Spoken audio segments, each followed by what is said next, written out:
Cashless society প্রতিষ্ঠিত হলে বছরে 1.5 থেকে 2 লক্ষ কোটি টাকা রাজস্ব আয় বাড়বে বলে মন্তব্য করেছেন বাংলাদেশ ব্যাংকের governor doctor Ahsan H Mansur.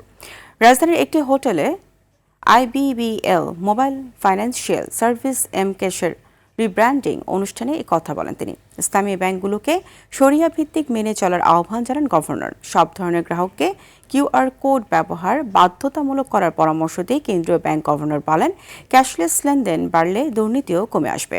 ব্যাংকের মুখপাত্র আরিফ হোসেন, ইসলামী ব্যাংকের চেয়ারম্যান ডক্টর এম জোবায়েদুর রহমান সহ বক্তারা ক্যাশলেস সোসাইটি গঠনের প্রয়োজনীয়তার কথা তুলে ধরেন।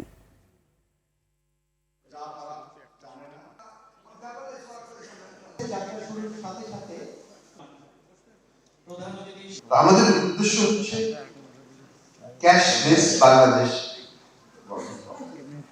সেই আলটিমেট অবজেক্টিভে যেতে হলে আমাদেরকে অবশ্যই